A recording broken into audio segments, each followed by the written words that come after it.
मंडळी, अजितदादा पवार यांचा विमान अपघात नसून तो घातपातच आहे. जवळपास बोलण्याचं तात्पर्य जे रोहित पवारांचं दिसलं ते जास्तीत जास्त त्यांची शंका घातपातावर जात आहे. तर त्यांनी पत्रकार परिषद घेतली आणि आपलं पीपीटी त्यांनी सादर केलं पत्रकारांपुढे आणि रीतसर त्यांनी जे क्रमवारपणे त्यांनी प्रत्येक गोष्टी समजावून सांगितल्या की पायलट कसा वेळेवर बदलला गेला, त्यानंतर विमान का बरं बदली करण्यात आलं, त्यानंतर त्यांचा प्रवास जो आहे तो बाय रोड होणार होता, मुंबई पुणे पुणे बारामती असा. दुसऱ्या दिवशी सकाळी अर्थात 28 तारखेला सकाळी ते पुण्याला बाय रोड जाणार होते आणि तिथून बाय रोडच ते बारामतीच्या परिसरात फिरणार होते.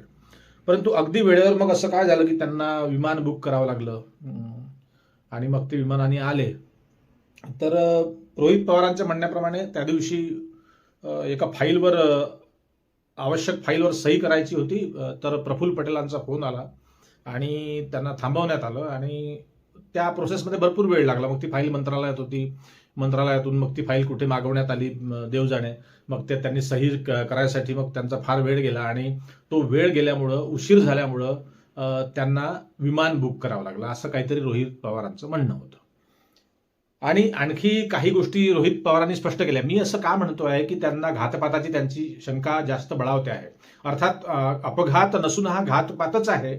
ही हवा गेल्या 24-25 तासापासून ही पसरत आहे जास्त वेगानं.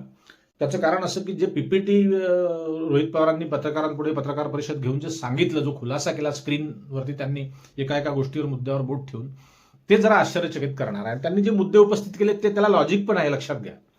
आता काही लोक म्हणतील राजकारण वगैरे, राजकारणाचा त्यांचा भाग त्याच्यामध्ये दिसला नाही की ते काही राजकारण करत आहे. बघा, त्यांना अधिकार आहे, ते पुतणे आहेत, परंतु परिवार एकच आहे, पुतणे आहे, काका पुतण्याचं त्यांचं रिलेशन आहे. आणि तुम्ही पवार परिवाराचं पाहिलं ते कुठल्याही माणसासोबत कोणीही माणूस गेला तरी ते कुटुंब मात्र वेगळं होत नाही, उभ्या महाराष्ट्राने पाहिलं आहे. त्याच्यामुळे थोडंसं विचार करूनच बोलायला पाहिजे. कारण काही पत्रकार जरा एकदम जीव उचलतात आणि टाळूला लावतात. ते आमचे कोण चुलकर्णी म्हणून आहे, ते त्यांना तर बाबा ते काय बोलतात त्यांचं त्यांनाच कळत नाही. ते